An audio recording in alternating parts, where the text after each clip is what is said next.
चरण एई जीवन तोर मदान तुमोर चिर शरण मां तुमोर चिर शरण निबिड़ करी रखिछि धरी हृदय तोर चरण एई जीवन तोर मदान तुमोर चिर शरण मां तुमोर चिर शरण खोजिनी तोते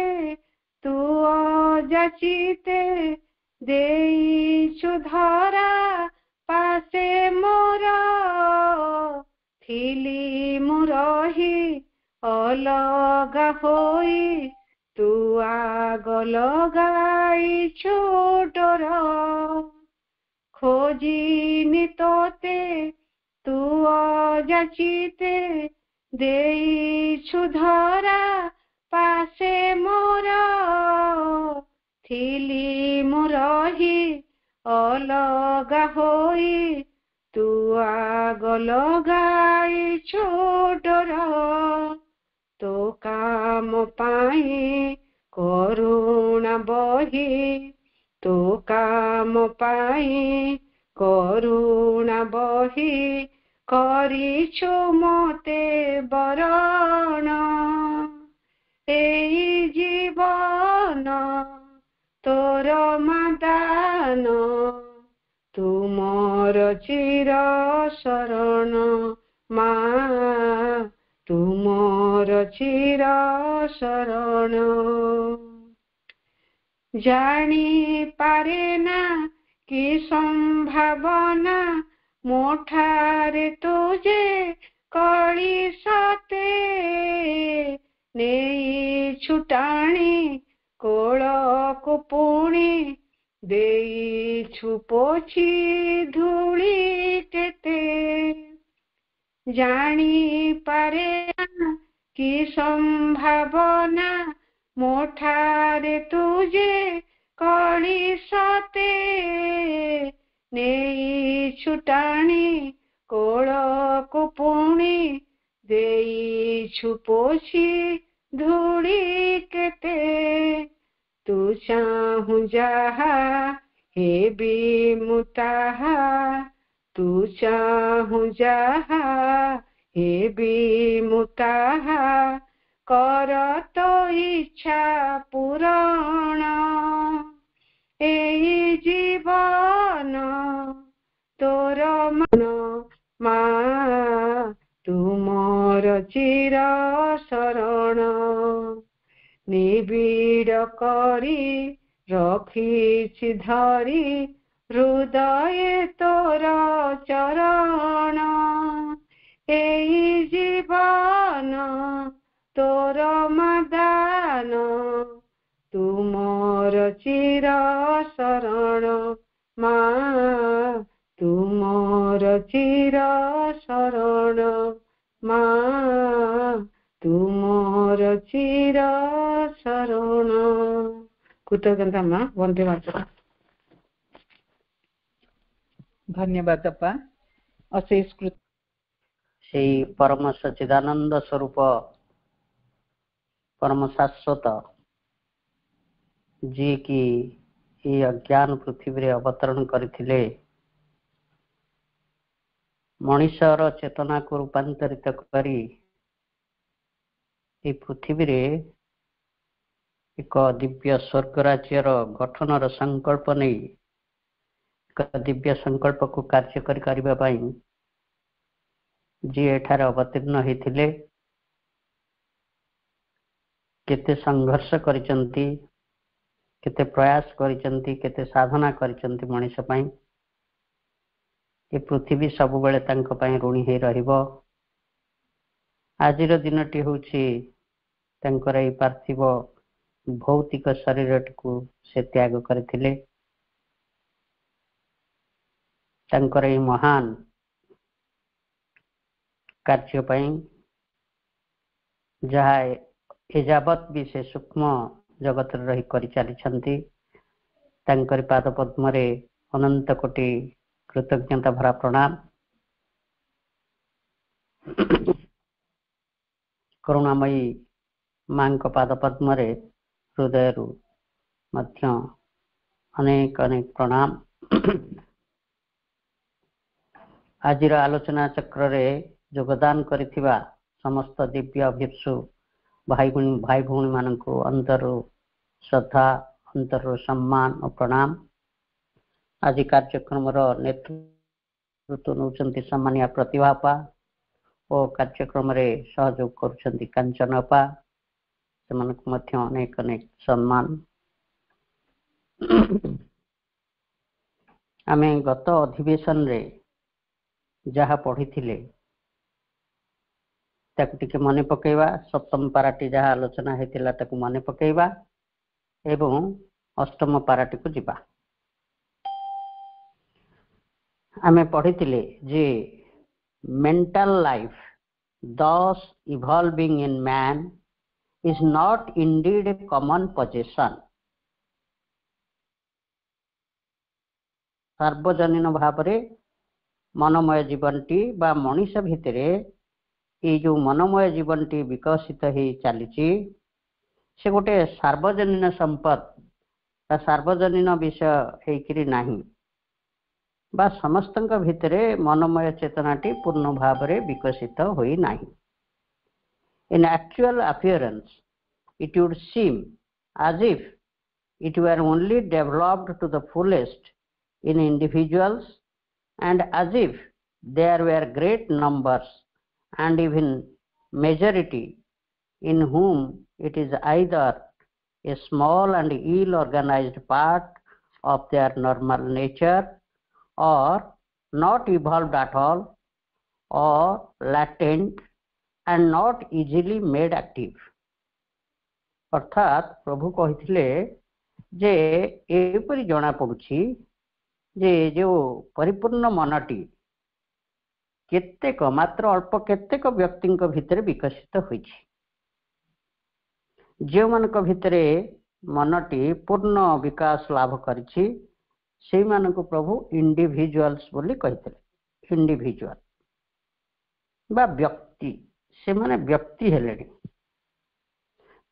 किंतु अनेक व्यक्ति भितरे मनटी अति क्षुद्र एवं इल ऑर्गेनाइज्ड माने अणसंगठित बा असंगठित अवस्था अच्छी बा मनटी अच्छी किंतु सेटा एते विकसित हुए नहीं। हुए तो ताहा केवल लैटेंट बा अंतर्निहित होइकी अच्छी भितरे मनटी अच्छी किंतु क्रियाशील हेउ नहीं। Certainly the mental life is not finished evolution in the human animal। अर्थात ये समग्र प्रकृति भितरे मनीष रूपक जो प्राणीटी अच्छी ता भितरे ए पर्यंत मनटी सुप्रतिष्ठित होई नहीं बा एपरि भी कहा जाय पारिबो जे मनोगत जीवन पूर्ण भाव रे विकास लाभ करी नहीं। कहीं पूर्ण भाव रे जेहेतु अधिकांश मनीष भितरे मनटी इल ऑर्गेनाइज्ड हेक अच्छी लैटेंट हेक अच्छी तेणु सार्वजनीन भाव रे यह विकसित होई नहीं। The sign is that the fine and full equilibrium of vitality and matter, the sane and robust long-lived human body is ordinarily founded only in races or classes of men who reject the effort of thought,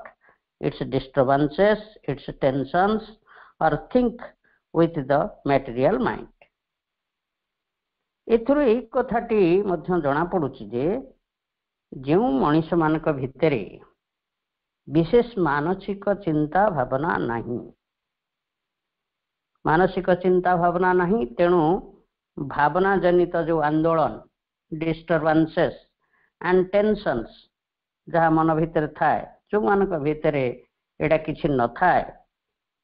केवल जो माने केवल जड़ भौतिक मनटी को नहीं bunchy से माने सुस्थ बलिष्ठ दीर्घजीवी होकर रहती। आमे आमर सब बेले कहू आमर पूर्व पुरुष माने केते शक्तिशाली थिले, केते सुस्थ थिले, लॉन्ग लिव्ड थिले। ए कथा मध्य आमे जानिछे जे सेमानक भितरे एते बुद्धिगत विकास हेई नथिला।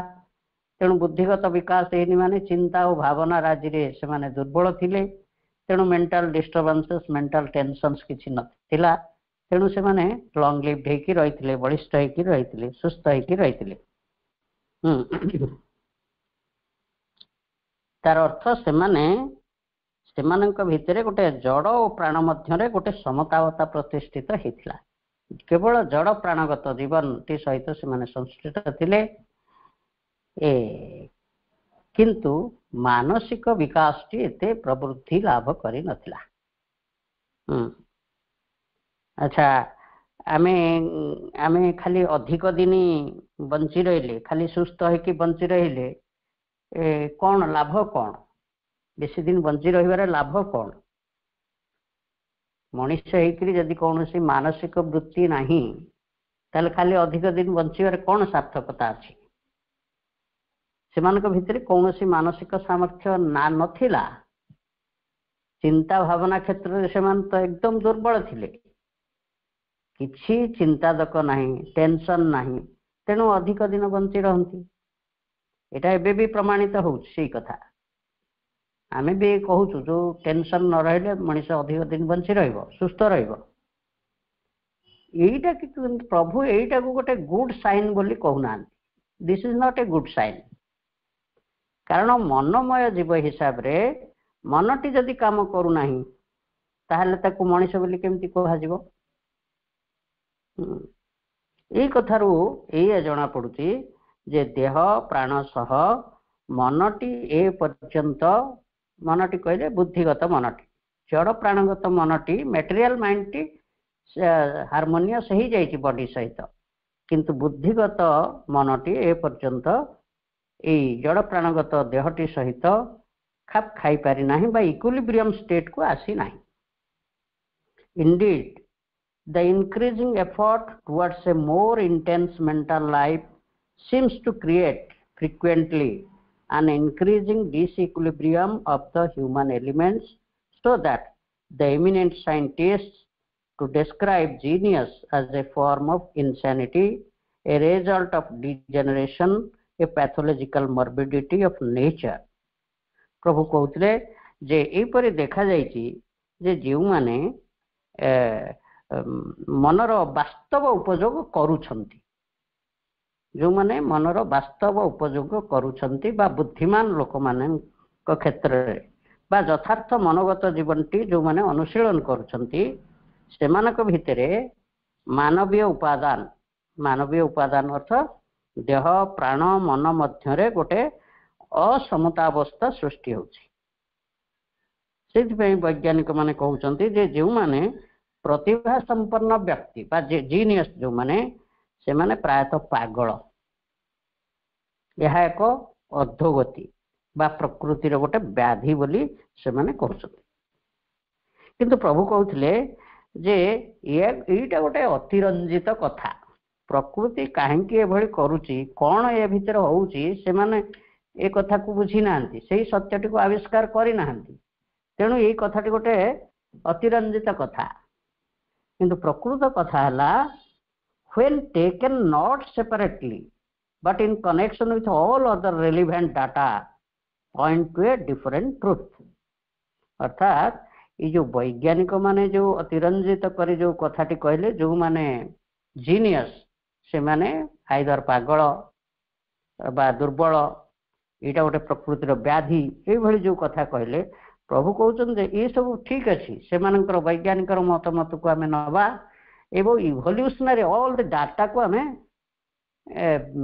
एनालिसिस करबा। अर्थात प्रकृति जो विवर्तनटी घटी चली से सब को विचार को लेकर यदि विचार करा जाए एवं देह प्राण मन एवं ता सहित मनर हार्मोनियसनेस ये सब को तथ्य को यदि विचार को लेकर आमे कथाटी को आलोचना करबा ताहले प्रभु कहउछन्ते यह एक भिन्न सत्य को दर्शाई देउछि। से सत्यटी कौन? Genius is one attempt of the universal energy to so quicken and intensify our intellectual powers that they shall be prepared for those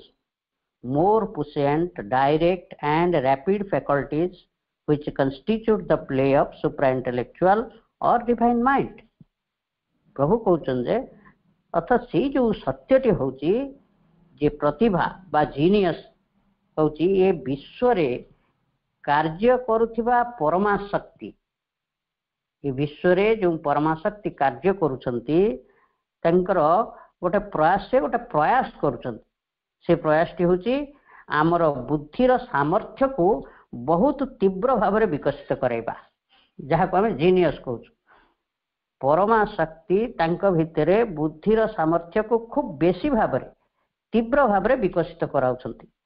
जहाँ फल कि ए तीव्र भाव में विकसित हेले एक बुद्धिगत सामर्थ्य को अतिक्रम कर से इंटेलेक्चुअल कैपेबिलिटी ऊर्ध्वरे बा ता इंटेलेक्ट ऊर्ध्वरे जहाँ अच्छी सियाड़ को से विकसित करा जाई परिबो एवं दिव्य मनर क्रिया गोटे अंशीदार हो पारे एवं अधिक शक्ति संपन्न, अधिक प्रत्यक्ष एवं अधिक सामर्थ्य पर प्रस्तुत हो पारे। ये जो यूनिवर्सल माइंड अच्छी जहाँ को आम दिव्य मन बोली कहूँ तार एक सामर्थ्यवान जंत्र रे एटा परिणत हो पारे। से प्रकृति खूब जोर जो प्रयास कर जीनियस बोली कहूँ। एणु प्रभु कही जे सबु तथ्य गुड़ आम विचार को नेले यह एक भिन्न सत्य को प्रतिपादित करुछि। तापरे प्रभु कही जे perfectly natural step in the right life of our evolution, अर्थात प्रतिभा माध्यम रे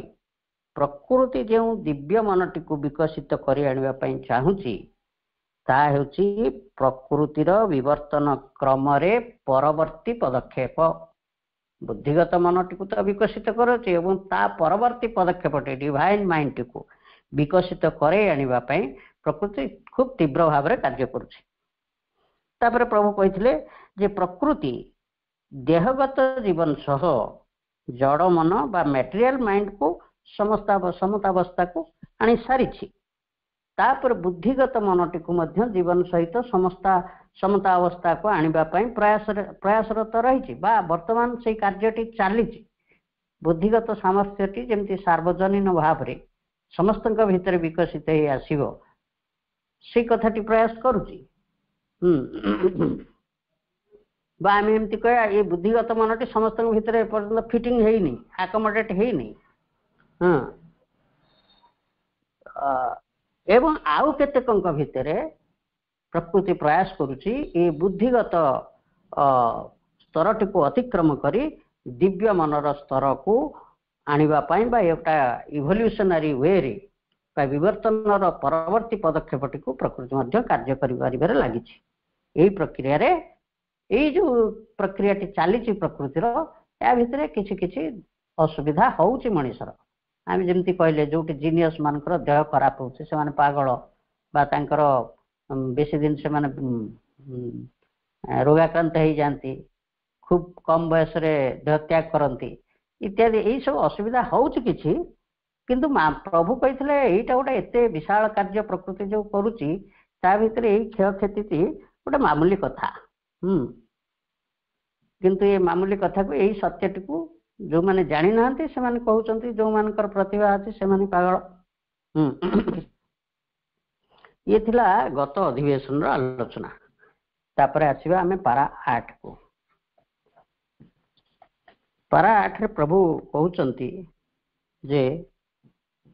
we may perhaps if we consider all the circumstances come to this conclusion that mental life, far from being a recent appearance in man,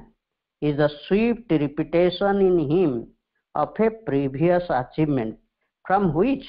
the energy in the race had undergone one of her deplorable recoils. We may perhaps, if you consider all the circumstances, come to this conclusion. आमे जदि सबु किछि परिस्थिति गुड़िक all the if you consider all the circumstances, जेते जो परिस्थिति गुड़िक रही जदि आमे विचार को नौ बा से गुड़िक आमे एनालिसिस करू ऑल द सर्कमस्टेंसेस कौन सबु परिस्थिति गुड़ी को विचार करी देखिले प्रभु कहते कौन सबु परिस्थिति ना सबु परिस्थिति है आम जहाँ जड़ प्राणगत जीवन टी देखिले प्रकृति को विवर्तित करी आनी बुद्धिगत सामर्थ्य थिबा मनटी को विकसित कराइबारे लगी एवं केतेकंक भितरे এই बुद्धिगत सामर्थ्य को अतिक्रम करी जीवा पई प्रकृति जो प्रयास करूची दिव्य मनटी को आनिबा पई चाहूची एवं या भितरे हमर जो कौन मर्बिडिटी बा आमे मनुष्यर जो क्षय क्षति होउची ये सब गुड़िक तथ्य को बा आमे गत पारारे जहाँ सब पढ़िले से सब विषय गुड़ी को आमे जदि टिकनिक करी विचार करिबा if we consider all the circumstances come to this conclusion गोटे आमे गोटे सिद्धांत रे आसी पहुंचवा से सिद्धांत टी कौन कौन ना फार from being a recent conclusion that mental life far from being a recent appearance in man ये जो मनीष भितर जो मनोमय चेतनाटी विकसित हेबारे लागिछि एटा को निकट अतीत रे हेई नाही निकट अतीत रे हेई नाही अर्थ एहा बहु पुरातन बहु प्राचीन कालरू एई कथाटी संभव हेई आसुची देह प्राणगत जीवन सहित मनोमय चेतनार विकास गोटे बहु पुरातन कथा एटा far from being a recent appearance in man is the swift repetition in him प्रभु एटी गोटे नुआ चमत्कार कथा कहउचंती जे it is a swift repetition in him of a previous achievement from which the energy in the race had undergone one of the her deplorable recoils प्रभु कहउचन जे गोटे पूर्वर गोटे उपलब्धि है सारी प्रीवियस अचीवमेंट उपलब्धि वर्तमान यही एनर्जी ये बुद्धिगत सामर्थ्य विच्युत हो पड़ी deplorable recoils and undergone one of deplorable recoils तापर प्रभु कौन कहले recent appearance in man which is a swift repetition in him of a previous achievement वर्तमान पूर्वरु गोटे पूर्ण रूपे विकसित होइथिबा बा पूर्वरु जो उपलब्धिटी है सारी जहा कि मझिरे निम्न को बा तार गोटे अधोपतन होइछि पुणी से अधोपतन भीतर पुणी से पूर्ण उपलब्धि आड़ को यह गति करी जाउछि ई प्रयासटी चलीछि ये तो बड़ा आश्चर्य कथा आमे पढ़िले जे प्रकृति गोटे बुद्धिगत मनर विकास करी आणुछि एवं तापरे गोटे दिव्य मन को विकसित करबा पई प्रकृति प्रयास करी चलीछि किंतु पुणी एठी प्रभु कहलेनी नुआ कथाटे जे पूर्वर गोटे अचीवमेंट आमर हेछि जो अचीवमेंट रु आमे तबा मनोमय जीवन टी तळ को खसी पड़िछि पुणी से पुनरावृत्ति घटुची से आड़ को जीवाई ये कथा कौन से पूर्ण उपलब्धि कौन आम आर धाड़ी या परवर्ती धाड़ी पढ़ले ये कथाटी स्पष्ट हम और आम आलोचना पूर्ण भाव में करवा the savage is perhaps not so much the first forefather of a civilized man प्रभु कहते जे सैवेज माने हैला जो माने अनुर्बर बा कौन बर्बर जाति बर्बर मनीष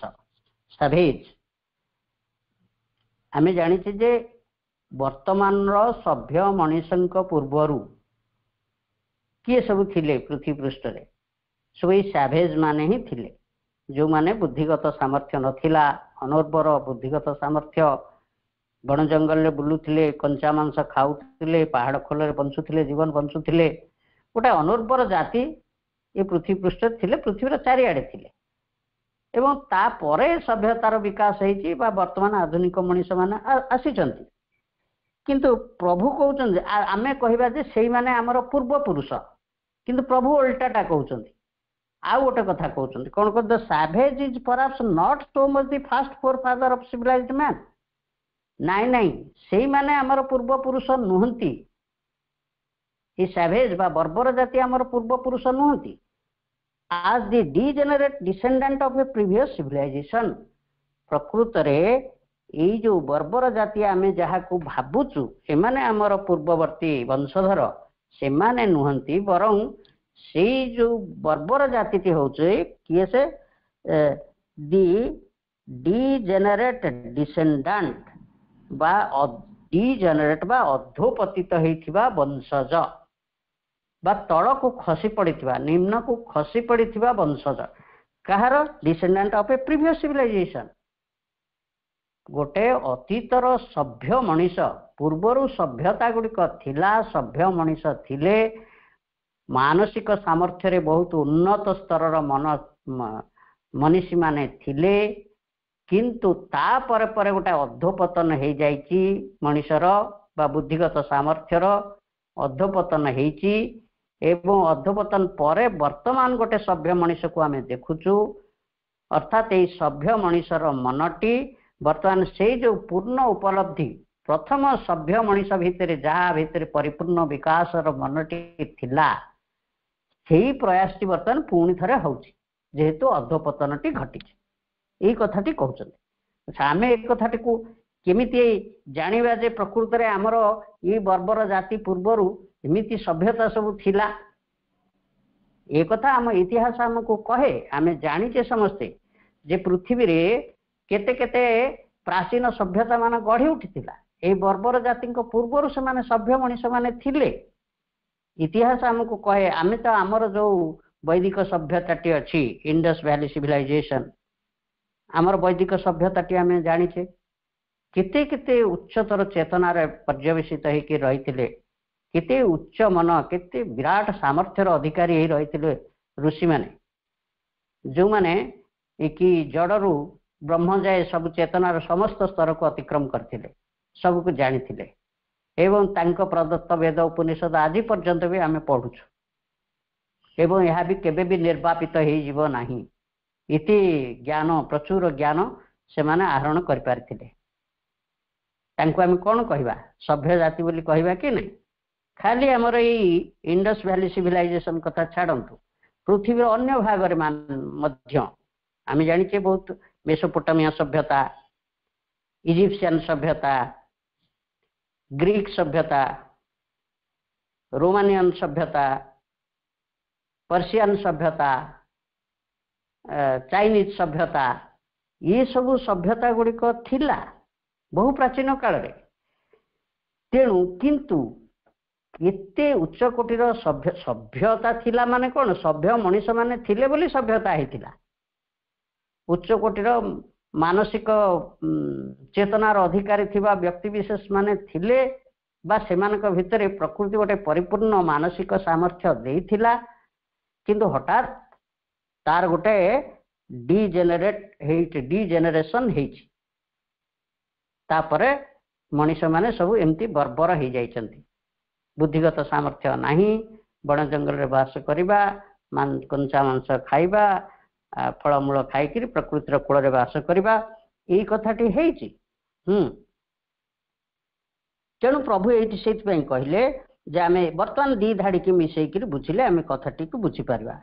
जे प्रभु कहले जे we may perhaps if you consider all the circumstances come to this conclusion that mental life far from being a recent appearance in man is the swift repetition in him of a previous achievement. पूर्वरु जो achievement हेइथिला ताहा वर्तमान पुणी पुनरावृत्ति होउछि। वर्तमान from which the energy in the race had undergone one of her deplorable recoils. एवं जहाँ पूर्ण सामर्थ्यटी थिला तलको खसी पड़ी, वर्तमान पुणी तार पुनरावृत्ति होउछि। मनीष वर्तमान पुणी से बुद्धिगत सामर्थ्य आड़क आगौछि। तेणु ये जो सैवेज आमे जहाकू कहूचु आमर पूर्ववर्ती वंशधर,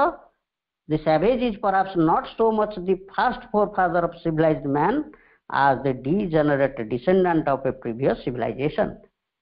तेणु ये बर्बर जाति होउछि गोटे सभ्य मनीषर अधोपतन पर ये बर्बर जाति आसी। तापर प्रभु कहते for if the actuality of intellectual achievement is unevenly distributed, the capacity is spread everywhere. ये कथा सत्य जे एक्चुअली देखा गले intellectual achievement is unevenly distributed अर्थ जदिओ पूर्वर बहु सभ्य मनीष माने थिले, उच्चतर मानसिक चेतनार व्यक्ति विशेष माने थिले, बा प्रकृति उच्चतर मानसिक सामर्थ्यटी को विवर्तित करी आनी पारिथिला, सेटा सबु क्षेत्र समान नहीं, तारतम्यता भी थिला। तेणु आमे भी देखीचे ऋषि मानक भीतर भी तारतम्यता थिला, काहाको ब्रह्मर्षि कहा जाउथिला, आ को माने पुणी तांकर तळको टिके थिले, एवं आम सभ्यतारे भी तारतम्यता थिला, एवं अन्य मानकर अन्य सभ्यता गुड़िकरे आमर तो बेसी एठी स्पिरिचुअली डेभलप्ड थिले ऋषि माने, किंतु अन्य प्रांत मानकरे से माने स्पिरिचुअली एते बेसी अग्रसर ही नथिले मध्य टेक्निकली बा अन्य क्षेत्र रे से माने बिजनेस क्षेत्र हो बा ये सब अन्य क्षेत्र से माने अग्रसर थिले। तेणु बुद्धिगत सामर्थ्यटी सबुआडे समान भाव नथिला, unevenly distributed, the capacity is spread everywhere. से जहाँ भी हो तारतम्यता रही थिले मध्य ये बुद्धिगत सामर्थ्यटी जे पृथ्वीर चारिआडे विस्तारित हो रही, अर्थात प्रकृति से विकसित चारिआडे करी आनी थिला, एक कथा तो आमे कहि परिबा। तापरे प्रभु कहउचंती जे it has been seen that in individual cases even the racial type considered by us the lowest, the Negro, fresh from the perennial barbarism of the Central Africa, is capable, without admixture of blood, without waiting for future generations, of the intellectual culture, if not yet of the intellectual accomplishment of the dominant European. प्रभुंकर वाक्य गुड़िक बहुत बहुत बड़, तेणु आम छोट छोट करके पढ़ा, आमर मानसिक सामर्थ्य अनुसार एत बड़ वाक्य को बुझीपारानी, तेणु भांग भांग करके पढ़ा, तापर सब मिसेकी तार अर्थटी को बाहर करवा।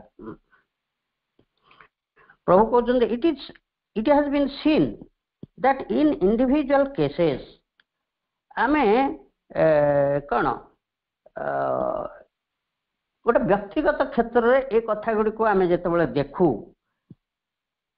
Even the racial type considered by us the lowest. देखो आमे कहिले बा प्रभु आम कहले जे पृथ्वीर चारिआडे प्रकृति गोटे बुद्धिगत सामर्थ्य, जदिओ तादरे विषमता रही समान भाव में नहेले बुद्धिगत सामर्थ्यटी चारिआडे विकसित होइछि एवं अनइवनली डिस्ट्रीब्यूटेड होइछि भी। तथापि व्यक्तिगत क्षेत्र में देखिले आमे कौन कहि परिबा जे आफ्रिका, मध्य आफ्रिका रे जदि या हेतिला, आफ्रिका रे कहीं तो सेमतिया आज पर्यंत भी कि सेते कौन इंटेलेक्चुअली डेभलप्ड लोक मान को आमे देखिबा को पाउनु। वर्तमान सुधा भी आफ्रिकार लोक माने देखंतु केते अनुर्वर होइकि रहिचंती, सेई पुराणा कालिया बर्बर जाति भली से माने बंचिचंती। खाली सेठी कहीं आम भारत में भी केते आड़े भी सेमतिया लोक सब अछंती, आम ओडिशा रे भी देखंतु एपर्यंत भी प्रकृतिर कोल रे बंचुथिबा लोक माने भी अछंती, जो मानकर विशेष बुद्धिगत सामर्थ्यर विकास हे नाही। ए कथा भी चारिआडे आम ओडिशा रे भी अछंती, जो मानक पई सरकार विभिन्न प्रकार सुविधा सुजोग जोगे देवा पई प्रयास करूचंती, से माने केमती मेन स्ट्रीम भीतर को आसी परिबे, ए कथाटी तो आम देखुचु। तेणु प्रभु एठी सेंट्रल आफ्रिकार कथा कहउचंती जे जदि चारिआडे डिस्ट्रीब्यूट हेइछि बोली इंटेलेक्चुअल कैपेसिटी आमे कहिबा, तथापि जदि सेंट्रल आफ्रिकार कथा को विचार को निया जाए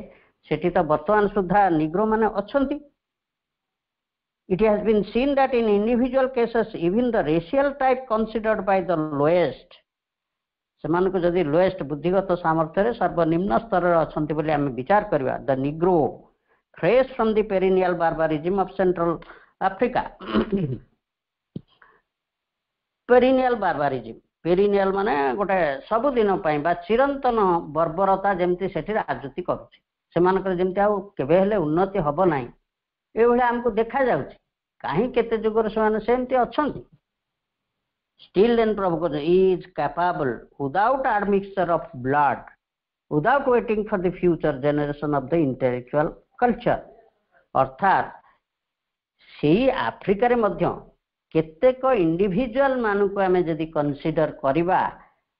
जे आम केमती कहवा जे खाली से माने चिरंतन भाव में बर्बर ही रही से इंडिविजुअल केसेस आपण मान भी केतेक को जानी थे जे बहुत एबे एबे तो अधिकांश उन्नत होबार लगिले किंतु प्रायतः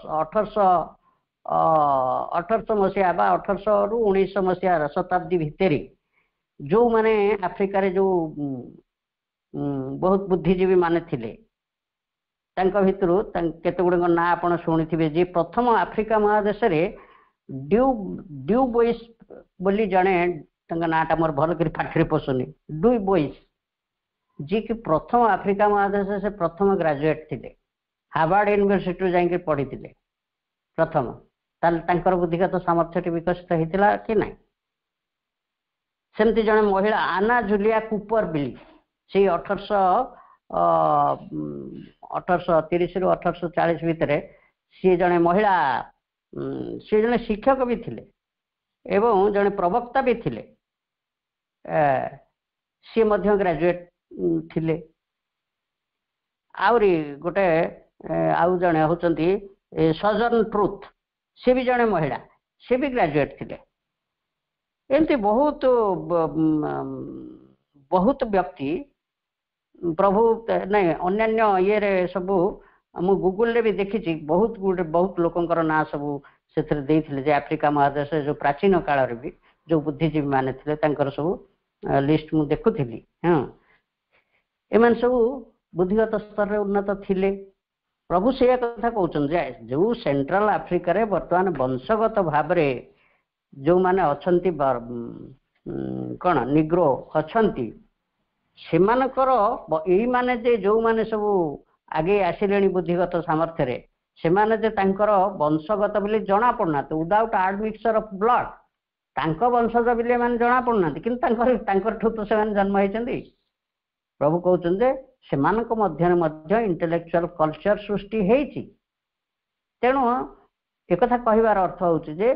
प्रकृति बुद्धिगत सामर्थ्य को पृथ्वीर चारिआडे मनीष जाति जोटे अच्छी ता भितर विकसित करवा चाहिए जदिओ से सेंट्रल आफ्रिकार लोक माने if not yet of the intellectual accomplishment of the dominant Europe जदिओ सेमानकर बुद्धिगत सामर्थ्य वर्तमान डोमिनेंट यूरोप बा जो डोमिनेंट यूरोपियन मानक भली प्रतिपत्तिशाली यूरोपियन बुद्धि पाखरे सेमानकर बुद्धि एते प्रखर है नहीं तथापि तो बुद्धिगत सामर्थ्य विकसित होइछि ये कथा प्रभु कहउछथि तार अर्थ प्रभु कहबाकू चाहुचंती जे बुद्धिगत सामर्थ्यटी प्रथमे विकसित होइथिला तापर सेटा निम्न को खसी आसीछि एवं वर्तमान पुणी सेही सामर्थ्यटी आडकू मनुष्य जाति आगौछि तापरे सेते इंडिविजुअल केसेस गला तापर प्रभु कहउछंती even in the mass men seem to need in favorable circumstances only a few generations to cover ground that ought apparently to be measured in the terms of millenniums जदि प्रभु कहउचंती जे जदि कौन समष्टिगत भाव रे व्यक्तिगत क्षेत्र रे केतेक बुद्धिगत स्तर बहुत ऊर्ध्व को चली जाइछन किंतु समष्टिगत भाव रे जदि समस्ते गोटे बुद्धिगत स्तर को आसवा प्रयास करिबो बा प्रयास गोटे हब even in the mass men seem to need in favourable circumstances प्रभु कहउछन जदि मास मेन को बुद्धिगत स्तर को आनिया को पड़िबो सेमिति तो प्रकृति का भितर काहा को केमति देछि से अलगा कथा किंतु गोटे समष्टिगत भाव रे जदि गोटे बुद्धिगत विकास संभव करा जाय पारिबो ताहले किछि फेवरेबल कंडीशंस गोटे अवस्था और व्यवस्था गोटे कौन अनुकूल परिस्थिति जदि सृष्टि हुए ताहले सार्वजनीन भाव में समष्टिगत भाव में समस्त भितर गोटे बुद्धिगत सामर्थ्य विकसित हो पार अच्छा से तो एपरिकी से आमर आदिम वैदिक कालरू मध्य देखंतु वैदिक ऋषि माने गुरुकुल मान सृष्टि करथिले, विद्यालय मान प्रतिष्ठा करथिले। से प्रक्रियाटी आज पर्यंत मध्य चालू ही आसीची। सबु विद्यालय, कॉलेज, ट्रेनिंग इंस्टीट्यूट ये सब खोला हवा फल युड़िक हूँ अनुकूल परिस्थिति, अनुकूल परिवेश जदि मनुष्य को जोगे दिहब ताले सामूहिक भाव में गोटे बुद्धिगत विकास संभव हो पार।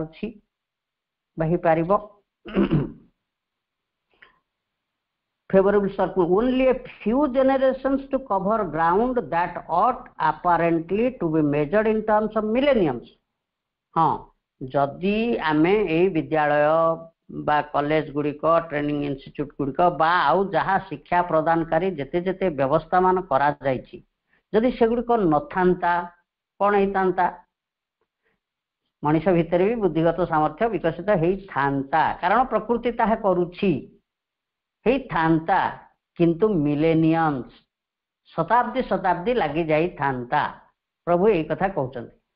यदि कई किसी आमे फेवरेबल सर्कमस्टांसेस गुड़िक न करिबा,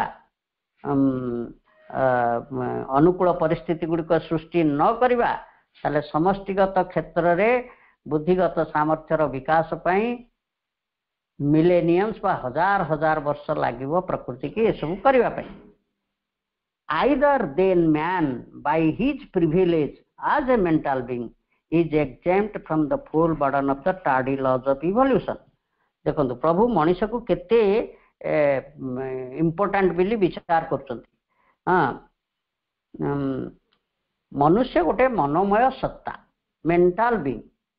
यही विशेषता ता पाखरे थिबारु से विवर्तनर जो दीर्घ एवं कष्टसाध्य प्रयास, tardy evolutionary process, tardy laws of evolution, धीरे धीरे धीरे धीरे धीरे धीरे प्रकृति जहाँ को करि आनुची, किंतु मनुष्य जेहेतु एक मनोमय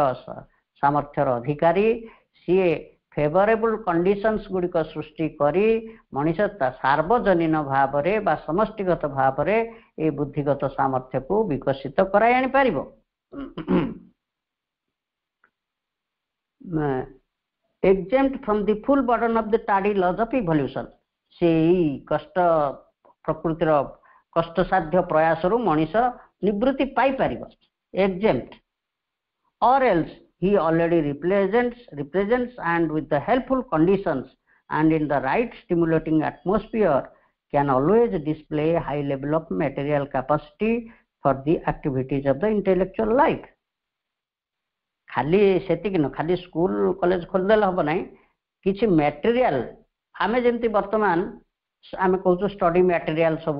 विभिन्न स्कूल कॉलेज मानकर स्टडी मटेरियल रही। एबे तो केते केते कंप्यूटर्स आसीगलानी, एपरिकी एआई टेक्नोलोजी आसीगलानी, जा माध्यम भी आमे फ्री कॉन्फ्रेंस कॉल माध्यम रे पाठचक्र करूछु, याधरे आमे मास उपकृत होछु।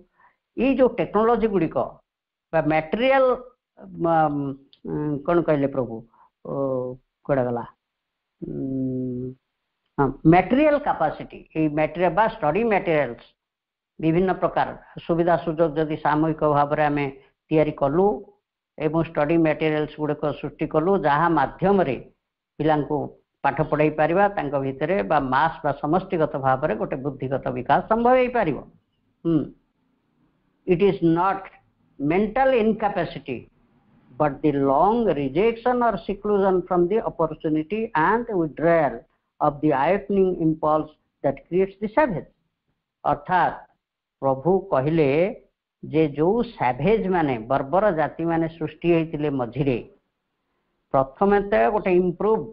पूरा हाई परफेक्ट माइंड ऋषि मान भितर बा अन्य स्थान रे हेइतिला, किंतु से माने से बुद्धिगत सामर्थ्यटी अन्य मानक भितरे विकसित करैबा पई कौन से फेवरेबल कंडीशंस सृष्टि करि पारि नथिले सामूहिक भाव में। सेतेबेले जदिओ गुरुकुल थिला कौन होइतिला ना खूब कोच प्रायतः राजा राजुड़ा पिला माने सब जाई सेठी पाठ पढ़ुथिले, खूब कम संख्या रे समष्टिगत भाव में हेई पारु नथिला कि कौन सी स्कूल कॉलेज सेमती आजि काली जेमती हेलानी सेतेबेले सेमती नथिला। तेणु जेहेतु ये जो सुविधा सुजोग गुड़िक सृष्टि करा जाई पारि नथिला, सेथिपई प्रकृति जेतिकी व्यक्ति भितर गोटे बुद्धिगत सामर्थ्य को विकसित करे से माने थिले अन्य माने विशेष इस स्तर को आसीपारि नथिले किंतु एठी मानसिक इनकापासिटी रो कथा कहा जाऊ नहीं। प्रभु कहते सुविधा सुजोग वंचित होइथिबारु सैभेज माने सृष्टि हेई छंती बाय मध्यवर्ती पर्याय सैभेज माने सृष्टि हेई गले। But the long rejection or seclusion from the opportunity or and withdrawal of the awakening impulse that creates the savage. But awakening impulse ये बुद्धिगत सामर्थ्य को विकास करिया पई समस्तन को भीतर गोटा प्रेरणादायी कार्य कोठी भी हेई पारि नथिला सेति पई बहुत लोक अनुर्वर अवस्था रे रहिथिले। तापर प्रभु गोटे सुंदर कथा कहउचंती जे barbarism is an intermediate sleep not an original darkness। ये बर्बरता बा बुद्धिगत सामर्थ्य विकसित न हेबा एटा गोटा ओरिजिनल डार्कनेस नुह। सामर्थ्यटी समस्त भितर रही केवल सुप्त होकर रही विवर्तित भी निश्चय हम तेणु आपको आम गोटे परमानेंट डार्कनेस कहीपर कि यहाँ गोटे मध्यवर्ती कालीन डार्कनेस